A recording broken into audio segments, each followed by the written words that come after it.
Bien, estamos en la hora, o casi al menos. Así que comencemos con nuestros últimos temas en este ramo. Una de las cosas que me di cuenta después que había omitido, y que más bien sería bueno haber planteado en algún momento, es el hecho de que hay cómputos que realmente son muy costosos. Y por lo tanto todo lo que estábamos hablando respecto de computabilidad tiene sentido. Así que con algo de atraso vamos a tocar esa clase de temas ahora y también tocando un poco algunos temas relevantes respecto de computabilidad también. Torre de Hanoi. Torre de Hanoi es un puzzle bastante conocido. La idea es que tenemos tres agujas que vamos a arbitrariamente llamar A, B y C. Y tenemos una torre de platos, de discos, de tamaños distintos, ordenados de mayor a menor, en la aguja A, como se muestra en el dibujo. Y queremos llegar a tener todos esos discos en la aguja número C, llamada C, perdón. El problema es que los discos se mueven de a uno y que nunca podemos tener un disco grande sobre uno chico. ¿Sí? El punto es que queremos demostrar, o sea, esto nos sirve para demostrar que el número de movidas necesario para esto es grande. Para ello, está claro que para mover el disco mayor de A a C, antes de hacer eso, tenemos que despejar el disco más grande de todos y dejar el C libre, lo cual significa en el fondo mover los n-1 discos menores de A a B. ¿Sí? Y después de mover el disco más grande de A a C, tenemos que repetir el ejercicio de mover n-1 discos, los n-1 discos menores, ahora de B a C, para ponerlo encima del disco más grande. Está claro de que en esos dos procesos de mover los n-1 discos menores, el disco grande simplemente no participa para nada, simplemente está ahí, no se mueve.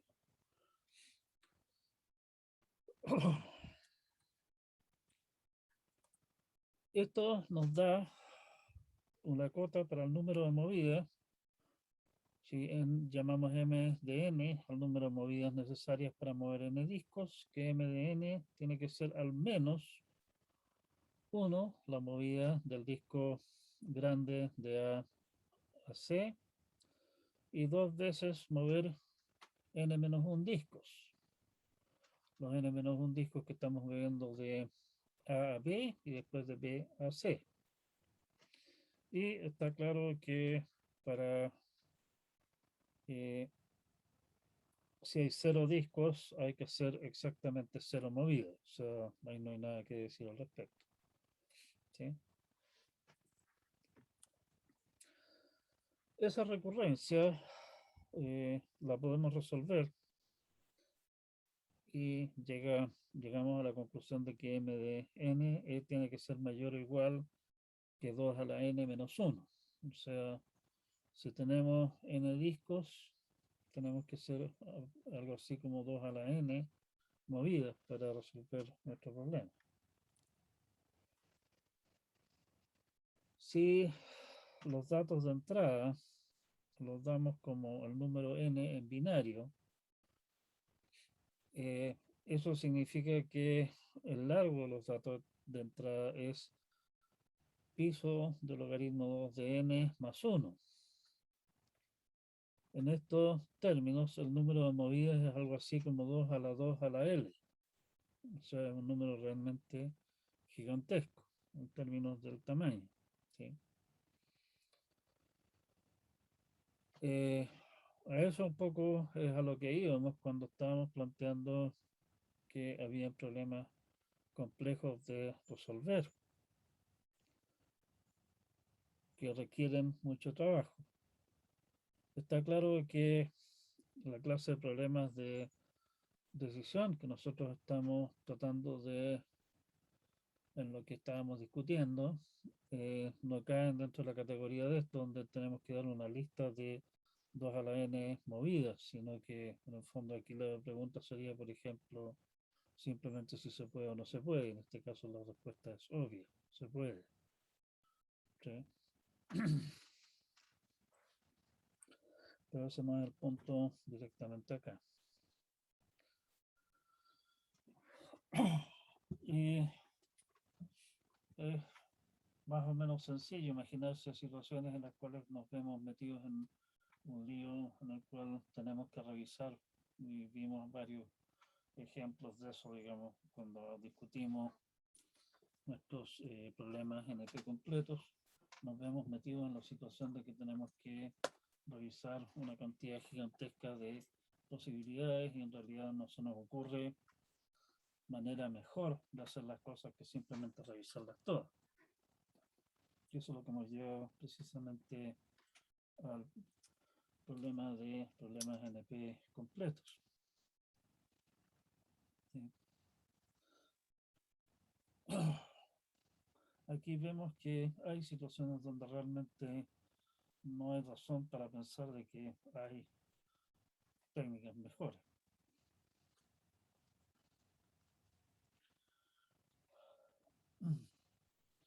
Se me empañaron los lentes, así que tengo que... Ya, ahí estamos mejor.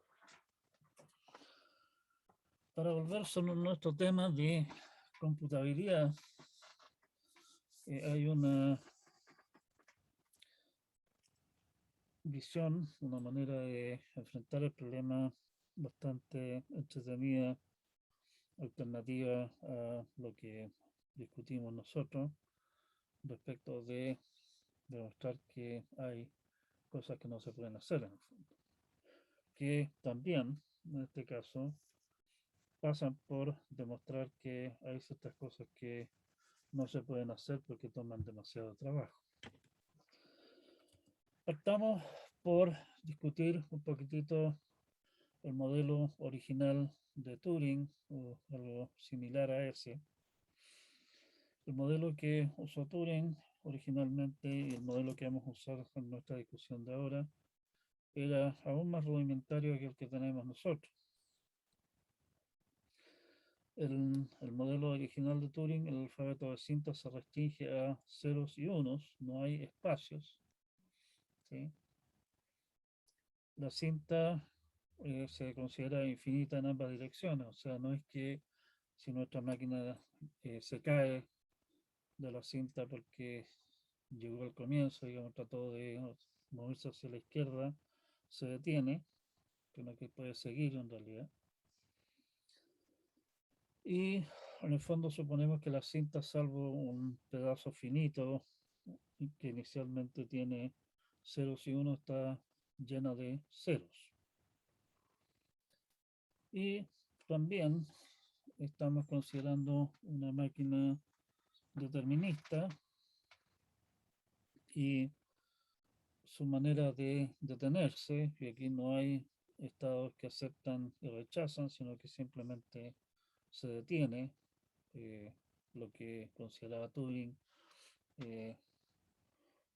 aceptar, en el fondo, era que la máquina se detuviera, y se detiene solo si trata de ir a un estado que no existe.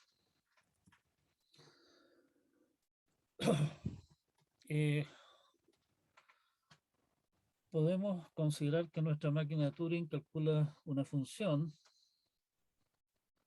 de f de n, si es que se inician en el 0 antes de una secuencia de n unos.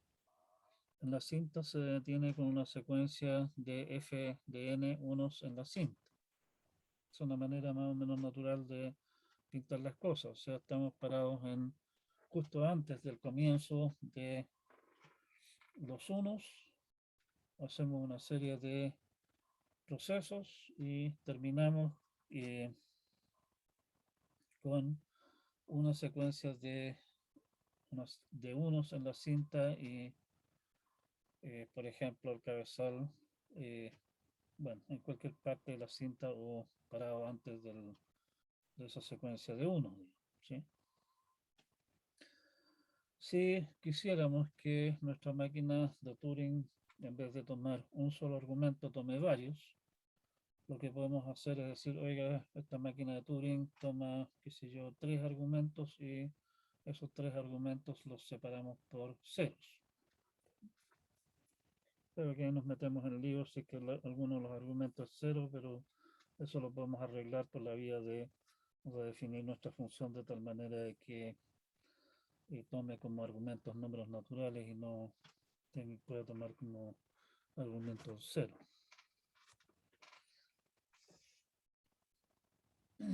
Si usamos la convención de que para detenerse la máquina de n estados pasa al estado n más 1, digámoslo así, podemos componer funciones por la vía de renumerar los estados y concatenar las máquinas.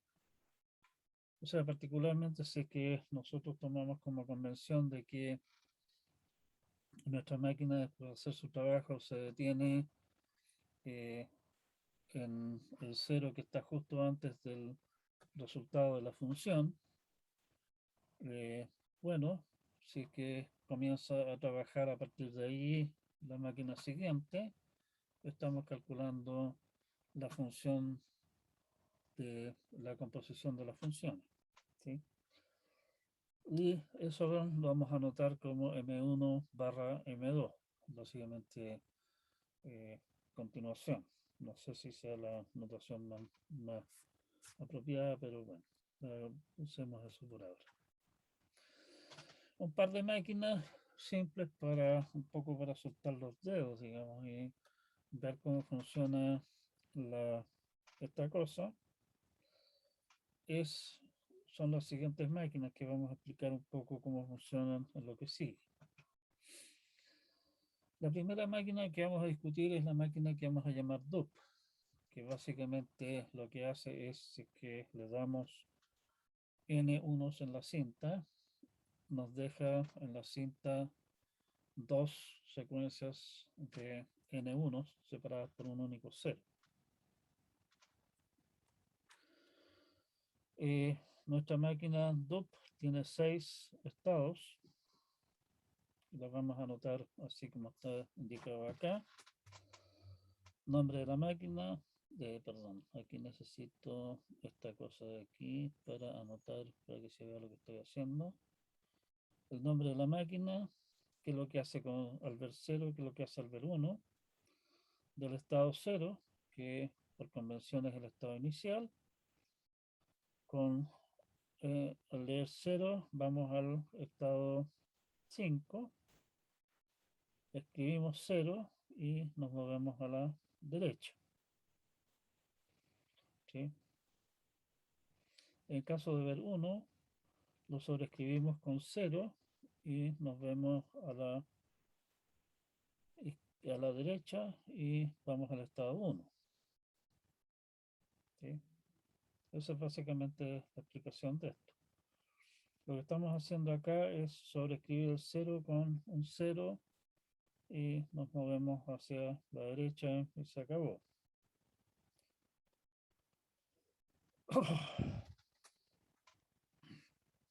O sea, perdón, estamos iniciando en el estado 0, obviamente lo primero que vemos es un 0.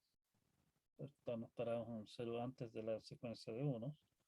Y lo que hacemos entonces es movernos hacia la derecha, el estado 5, en el estado 5, si es que vemos un 0 nuevamente, lo sobreescribimos con un 0 y nos movemos hacia la derecha, lo cual en realidad da exactamente lo mismo, porque lo que estamos viendo en este caso es que la cinta es solo ceros, por, por lo que habíamos dicho, y se detiene.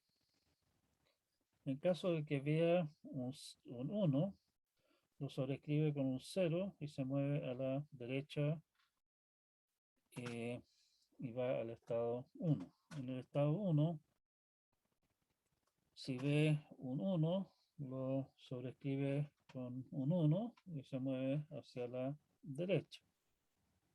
Y sigue en el estado 1. O sea, básicamente lo que está haciendo acá es simplemente avanzar por encima de una secuencia de unos.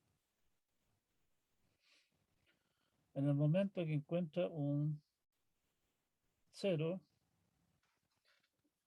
o sea, se acabó nuestra secuencia de unos, se mueve hacia la derecha y va al estado 2. En el estado 2, el 1, el 0 que encuentra, obviamente ahí, lo sobrescribe con un 1 y se mueve hacia la izquierda al estado 3. En realidad debería probablemente ser un monito del funcionamiento de esto. O sea, básicamente lo que acaba de hacer es escribir, tomó el primer 1 de la entrada, lo reemplazó por un 0, avanzó hasta después del primer 0, después de eso, escribió un 1 y empezó a retroceder. ¿Sí? En la parte de retroceder se encuentra un 1, o sea, se está devolviendo, ¿cierto? Está devolviendo por encima de los unos hasta finalmente encontrar un 0, en cuyo caso lo sobrescribe con un 0 y se va al estado 4, o sea, sobrescribe con un 0, se mueve a la izquierda, se va al estado 4. En el estado 4 va a encontrar necesariamente un 0, lo sobrescribe con un 1 y se va de vuelta al comienzo de toda la historia, a procesar el siguiente 1 del cuento. ¿Sí? Si ustedes se fijan, esto en el fondo lo que está haciendo es va avanzando por encima de los unos, el 1 de los 1 lo sobrescribe con un 0 para marcar dónde estaba, va a la cola del cuento, agrega un 1, se devuelve al 0 correspondiente y lo avanza una posición después, y así sucesivamente. ¿Sí? Les sugiero que se den el trabajo de revisar el funcionamiento paso a paso de esta máquina, considerando, por ejemplo, una secuencia de 3 unos. ¿Sí?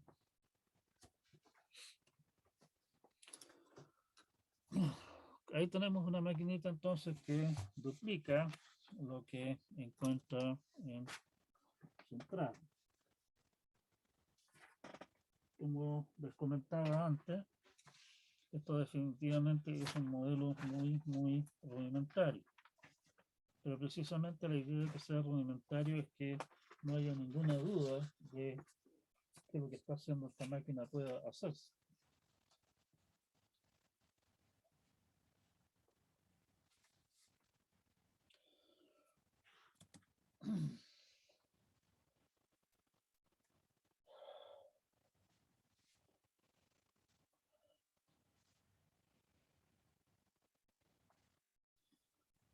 La siguiente máquina que vamos a considerar es una máquina bastante sencilla también, una máquina que suma sus dos argumentos, o sea, le entregamos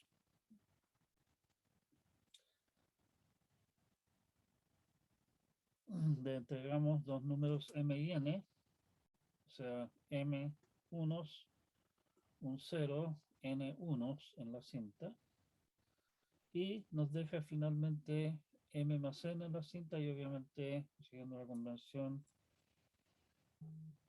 eh, queda antes, justo antes del primer 1 del cuento. ¿Sí? La idea del funcionamiento de esta cosa en realidad es bastante sencilla. Básicamente lo que hacemos es avanzar eh, y en el momento que encontramos un 0, ese 0 lo reemplazamos por 1 y pasamos por encima de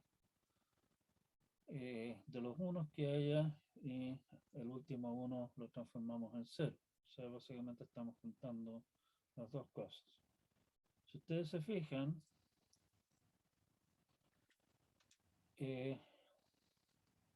la entrada para el estado 2 con 0 la dejamos en blanco porque básicamente esa entrada no importa. Es una situación en la cual nuestra máquina no se va a encontrar nunca, así que ahí podemos poner lo que queramos.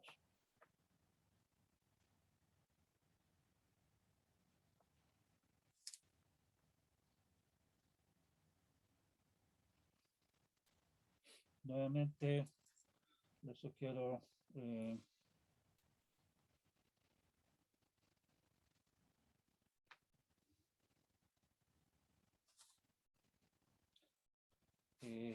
por ejemplo, sumar 2 más 3 con esta máquina. ¿Sí?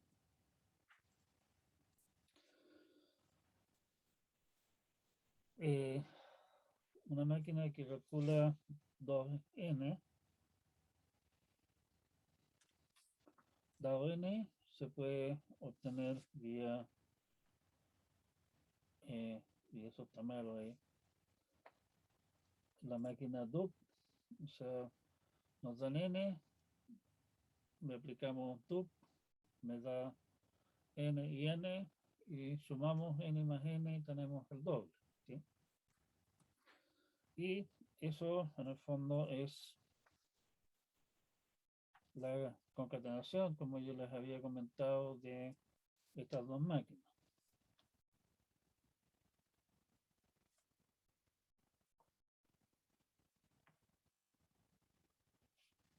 ¿Sí? Como está marcado ahí, es una máquina de 10 estados. No demasiado sofisticado tampoco. La máquina INC lo que hace es incrementar n y básicamente supone que no hay nada más en la cinta, solo básicamente debemos aplicar INC al último número que hay en la cinta y lo que hace simplemente es, si escribe un 0, escribe un 1 encima de ese 0 y se mueve una posición a la izquierda. ¿Sí? Y va al estado 1.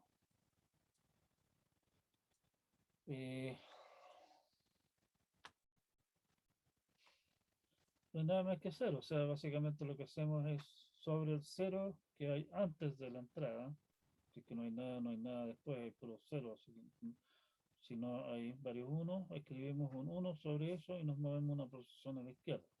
El resultado es que entonces estamos parados, si es que originalmente había n en la cinta, ahora estamos parados antes del comienzo de n más 1.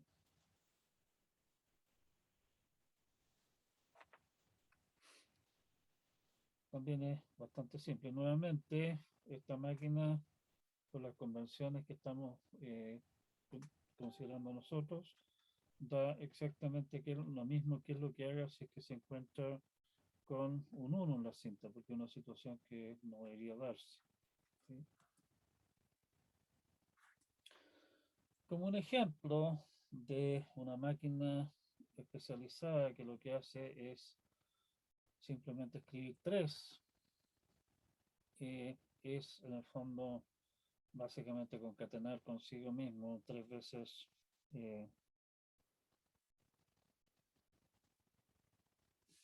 es 3 veces inc, ¿sí? O sea, es simplemente escribir uno, retroceder uno, escribir uno, retroceder uno, escribir uno, retroceder uno, ¿sí? Y se acabó nuestra máquina. Nuevamente,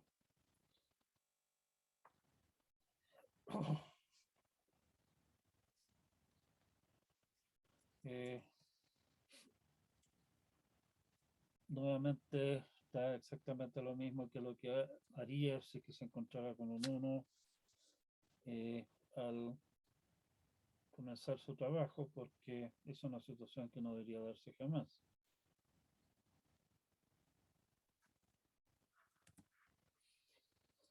Bien, con eso tenemos un par de piezas eh, básicas con las que podemos cocinar algunas cosas. Está claro que la misma manera como nosotros armamos la máquina RAID 3, podemos cocinar la máquina RAID N para un n dado, que escribe una constante n en la cinta, ¿sí? No hay mucha ciencia. Y está claro también, igual que la máquina RAID 3 tenía 3 estados, nuestra máquina RAID N va a tener exactamente n estados. Vamos ahora a algo un poquitito más entretenido. Un personaje se interesó en todo este cuento y quería tener una demostración un poquitito más sencilla de que hay cosas que no se pueden hacer mediante máquinas de Turing, que es el relativamente enredado mecanismo que tenemos nosotros para hacerlo a través del argumento de diagonalización. Y para eso definió un par de funciones, que las que llamo sigma y s, que resulta que son imposibles de computar. Planteó el problema de lo que llamó castor laborioso, lo cual es la traducción literal del inglés de Busy Beaver. Busy Beaver definitivamente suena bastante más chic que castor laborioso, pero esa es la traducción al castellano, no me echen la culpa a mí. Define la función sigma de m, donde m es una máquina de Turing, que el número de unos que escribe en la cinta, si es que se inicia con la cinta vacía, antes de detenerse. O sea, si la máquina después de darse una montonera de vueltas, en la cinta quedan, qué sé yo, 15 unos, no necesariamente 15 unos seguidos, sino que simplemente 15 unos.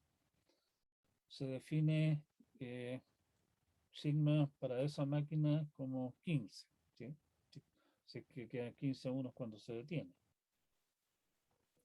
Si que esa máquina Turing jamás se detiene, se define sigma de m como 0. O sea, nunca se detiene, así que no podemos decir que he escrito una cierta cantidad de unos antes de detenerse. La función s, que es pariente de la anterior, es el número de movidas que hace m antes de moverse, antes de detenerse. También S de m se define como 0 si es que la máquina nunca se detiene, ¿sí?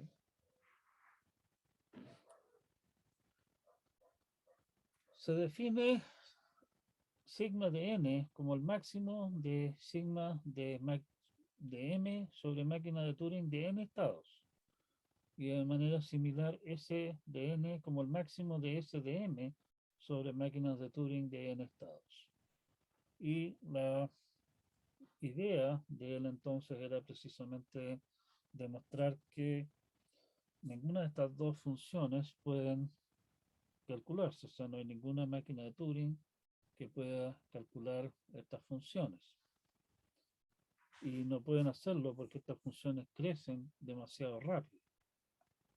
O sea, si ustedes están espantados con lo rápido que crece una exponencial o un factorial, aquí tenemos una función que crece aún mucho más velozmente.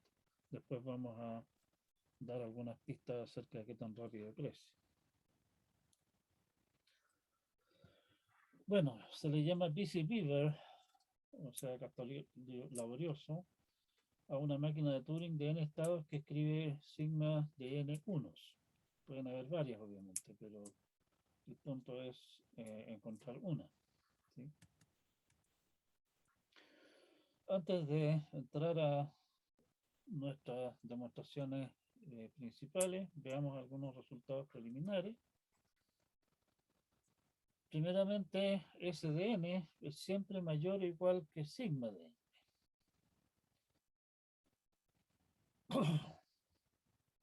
La máquina de n estados que más movidas hace al menos las mismas movidas que el castor laborioso o un castor laborioso de tamaño de n estados. Y ese a su vez hace al menos una movida por cada uno que escribe. Y por lo tanto, S de n tiene que ser mayor o igual que sigma de n. O sea, no es demasiado sorprendente esta cosa. Lo otro, la función sigma de n es estrictamente creciente.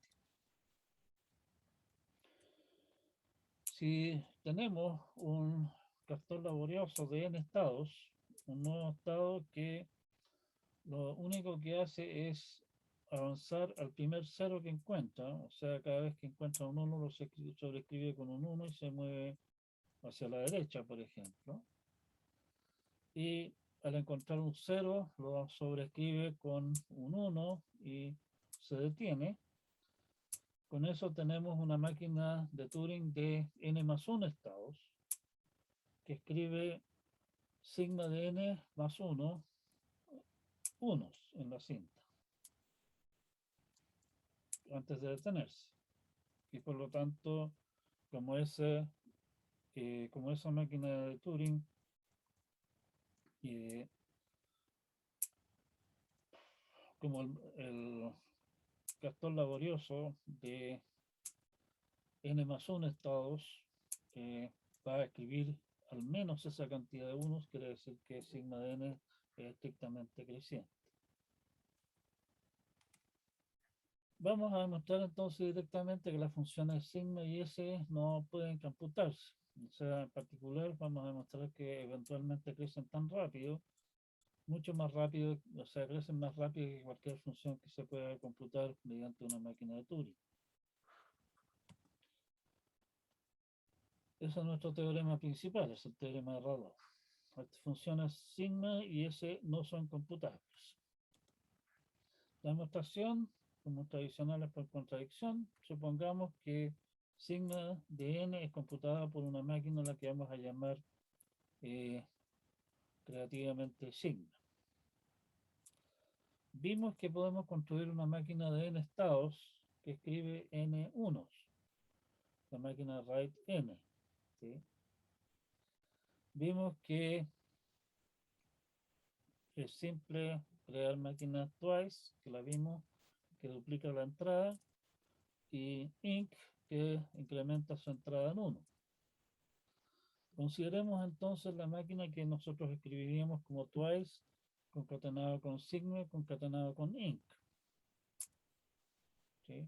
O sea, esta máquina de Turing toma un número n, lo duplica, calcula para eso la función sigma y el resultado le suma 1. Estamos suponiendo que la función sigma que una máquina sigma que calcula la función sigma. Suponga que esa cosa de allí, suponiendo que la máquina sigma existe, tiene un número definido de estados, llamémosle n sub 0, el número de estados de esa máquina de Turing. ¿Sí? Y llamemos n mayúscula a 2 veces n sub 0. La máquina siguiente, write n sub 0, concatenado con twice, concatenado con sigma, concatenado con inc, tiene n estados. Hay n estados acá, en el write n0, o sea, perdón, n0 estados acá y n0 estados acá. O sea, total, esta cosa tiene n0 más n0, o sea, n mayúscula estados. Pero, por su misma definición, lo que hace es escribir sigma de n más 1, unos, antes de detenerse. Lo cual es una contradicción. Hay algo que anda mal aquí. ¿Qué es lo que anda mal? La única suposición que hicimos, que para la cual no tenemos en realidad un soporte concreto para decir, oye, esto se puede hacer, es precisamente nuestra construcción de la máquina Sigma. Tenemos que concluir entonces que la máquina Sigma no existe. O sea, es imposible construir una máquina de Turing que calcule sigma. ¿Okay?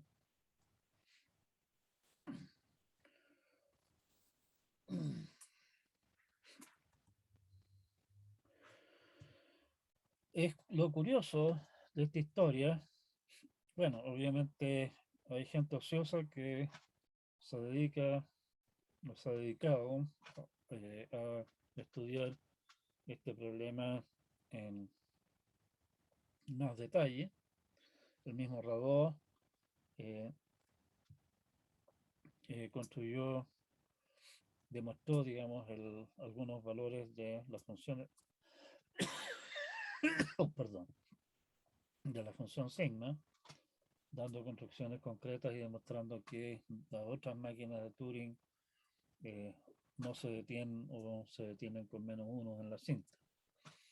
Está claro de que incluso para números relativamente pequeños, tamaños de estados, la cantidad de máquinas de Turing existentes es bastante grande. ¿Sí? Resulta que hay una máquina de solo 4 estados que escribe 13 unos en 107 movidas, que es la máquina que la llaman Visible 4, que es esta máquina de acá. Es bastante ilustrativo. Por ejemplo, alimenten su copia de JFlap con esta cosa y vean cómo funciona. ¿Sí? Es bastante sorprendente que incluso una cosa tan chica como esta pueda hacer tanto trabajo, digamos, escribir 13 unos. Y claro, es bastante trivial escribir una cosa que simplemente se dedica a escribir uno y no se detiene nunca, pero el truco es armar alguna cosa que después de un cierto número finito de movidas necesariamente tenga que detenerse. Y el proceso escriba unos en la cinta en algún momento. El campeón actual de 5 estados es una máquina que escribe 4098 unos en 47 millones de movidas. ¿Sí? O sea, como ustedes ven, no es precisamente espantosamente eficiente la cosa. Eh, a esto la llamamos campeón actual porque aunque había una montonera de gente que ha trabajado sobre el tema, han logrado demostrar que eh, o sea, han logrado demostrar que muchas otras máquinas de 5 estados se detienen escribiendo menos unos o eh, han demostrado que otras simplemente entran en alguna clase ciclo, no se detienen jamás. Queda todavía un puñado de máquinas de 5 estados que tienen un comportamiento tan raro, digamos, que nadie ha podido demostrar que no se detienen. Se sospecha, obviamente, que no se detienen, pero nadie ha podido demostrar tampoco de que realmente no se detienen nunca. Entonces tenemos un campeón actual que se sabe que se detiene con 47 millones de movidos y escribe 4098 unos en la cinta. Que es una cosa bastante inofensiva, como ustedes ven que está indicada allí. ¿Sí? Como ustedes ven, esta función está creciendo más o menos rápido, o sea, tenemos 13 unos para 4, al menos 4098 para 5. Y los valores que se conocen hasta hoy son solamente estos. Bueno, está claro que la máquina con 0 estados se escribe 0 unos, no hay mucho que discutir al respecto. La máquina con un único estado que se detiene, lo único que puede hacer es escribir un 1 y detenerse, no le queda otra, porque si no entraría en un ciclo infinito, así que escribe un 1. La máquina con dos estados, ahí pueden entretenerse viéndola, analizando las distintas alternativas. Eh, la máquina que más uno se escribe antes de detenerse escribe 4. La siguiente con 4 la ilustramos acá. Hay una máquina que escribe 13 unos. Con 5 vimos que el campeón actual es 40.098 y con 6 estados únicamente. Se sabe, porque hay una máquina, se construyó una máquina que con 6 estados escribe más de ese numeracho gigantesco de unos en la cinta antes de detenerse. ¿Sí?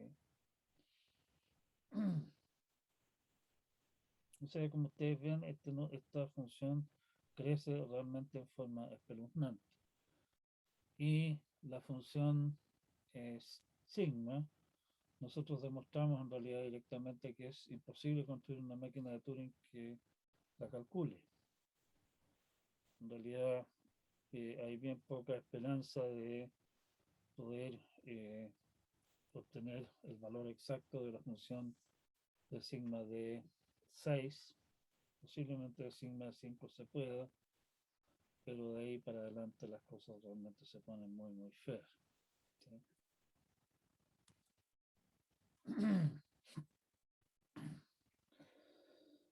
En resumen, hay tareas muy largas que se pueden especificar en forma muy compacta. O sea, por ejemplo, calcular el valor de sigma de 10, por ejemplo, por decir algo, significa una cantidad de cálculo que es realmente fuera de toda posibilidad racional de hacer nada. ¿Sí? Ese es un extremo, digamos, que en el fondo demuestra también de que hay tareas que no pueden resolverse. O sea, por ejemplo, si es que nosotros pudiéramos resolver, o sea, para el problema original, digamos, de Turing, si es que nosotros pudiéramos determinar sigma, tendríamos como resolver el problema de si una máquina de Turing acepta o no acepta. ¿Sí? Por la simple vía de decir, esta máquina de Turing tiene tantos estados, por lo tanto es cosa de calcular sigma para ese número de estados y simular nuestra máquina de Turing para ese número de movidas. Si aún no se ha detenido, quiere decir que no se va a detener jamás. Y por lo tanto no acepta y check. ¿Sí? Pero y con eso sabemos que eso no puede hacerse. ¿Sí?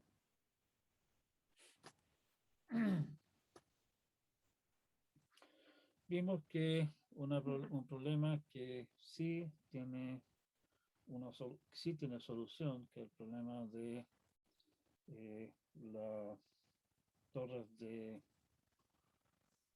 Hanoi, también se puede especificar en forma muy compacta, pero tampoco tiene solución en un plazo prudente.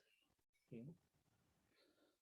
Otros problemas que caen dentro de ese mismo tipo de categoría, que sospechamos nosotros en realidad que requieren una cantidad grande de cómputo para resolverse, son los problemas NP completos que nosotros hemos estado discutiendo.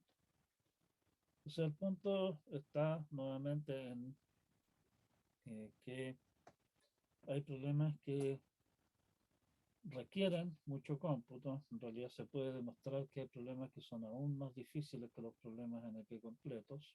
Un ejemplo es, por ejemplo, calcular sigma, que es tan espantosamente complejo que ni siquiera hay esperanza de que se pueda resolver mediante un algoritmo, mediante un programa, una máquina de Turing.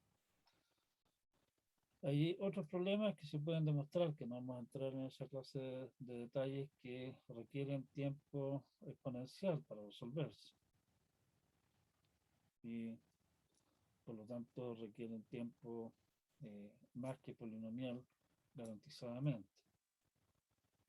La situación interesante precisamente de los problemas NP completos, que son muchos problemas bastante comunes, son problemas de los cuales, si ustedes me dan lo que nosotros tradicionalmente llamaríamos la solución al problema, estamos en condiciones de verificar que realmente es una solución del problema y por lo tanto decir si este problema, esta instancia del problema puede resolverse.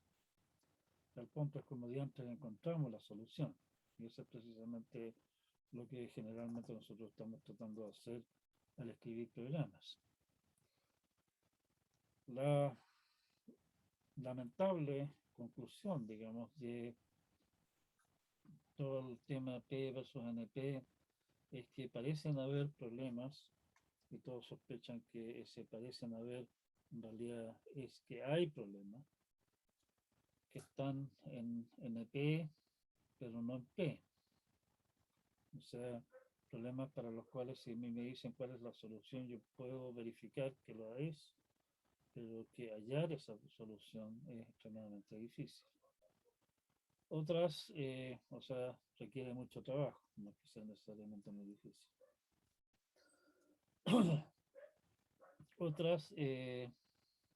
Otras maneras de ver este mismo tema desde un ángulo un tanto distinto es una cosa que probablemente ustedes ya se encontraron con ese tema, que viene a decir que si ustedes lo miran desde el ángulo de la solución del problema, en realidad corresponde a la demostración eh, de una cierta cosa, digamos, de una cierta aseveración. En general, si ustedes le dan la demostración, leer la demostración y verificar paso a paso que la demostración está correcta, es un trabajo que se puede hacer, puede ser latoso y largo, pero no es particularmente, o sea, va a tomar un tiempo razonable. Por el otro lado, da una aseveración cualquiera, hallar una demostración es un problema complicado, que también esa forma de ver las cosas, de hablar de hallar una demostración para una aseveración o verificar la aseveración, una demostración de una aseveración, son problemas relacionados con lo anterior, ¿sí? Con NP. Como decíamos, y como mostró Radó en su oportunidad, resulta que incluso hay funciones que crecen tan rápido que ninguna máquina de Turing, ningún programa, las puede calcular. Si ustedes se fijan la forma abismante con la que crece la función sigma, con las cotas que dimos nosotros ahí, eso resulta un poquitito creíble, ¿sí? La otra cosa que quisiera que ustedes tuvieran presente es que incluso máquinas de Turing muy simples, en este caso una máquina de Turing de 6 estados, en realidad tal vez debería darme el trabajo de escribir esa máquina de Turing, escribe una cantidad asombrosa de unos en la cinta antes de detenerse, ¿sí? Y son solamente 6 estados, no es una cosa muy compleja. Una máquina Turing es una maquinita muy rudimentaria. Y por lo tanto, imagínense lo que significa Eh, ay, parece que estoy medio resfriado. Eh, una máquina de Turing es una cosa muy simple, digamos, imagínense la complejidad que significa un programa incluso de unas pocas líneas. ¿Sí? Esto es nuevamente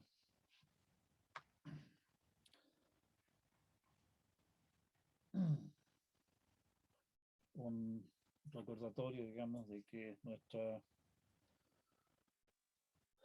nuestra herramienta de trabajo fundamental es nuestro material de trabajo básico y es bastante más complicado de lo que parece a primera vista. Si es que nosotros queremos tener alguna mínima posibilidad de eh,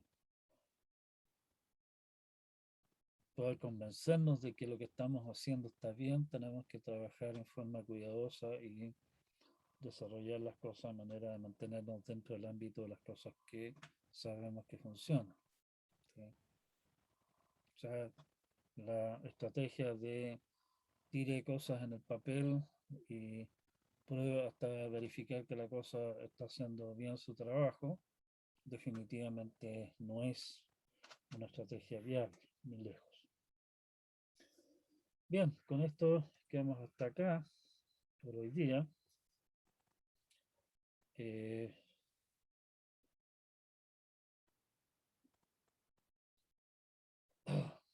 oh,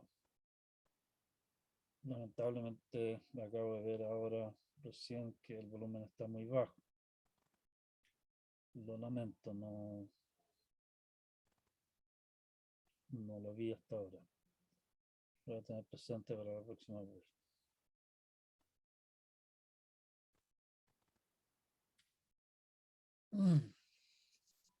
Bien, esto básicamente es la última tema que vamos a ver formalmente como tal en este ramo. La prueba la tenemos el fin de semana, la próxima semana.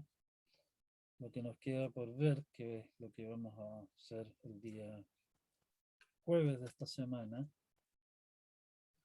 es un resumen final de todo lo que hemos visto en el ramo y la próxima semana la vamos a dedicar entonces únicamente a resolver posibles dudas, así que nuevamente les solicito que traigan sus dudas en formato que puedan compartir la pantalla para mostrarles a los demás, que quede registrado también qué es lo que se discute al respecto.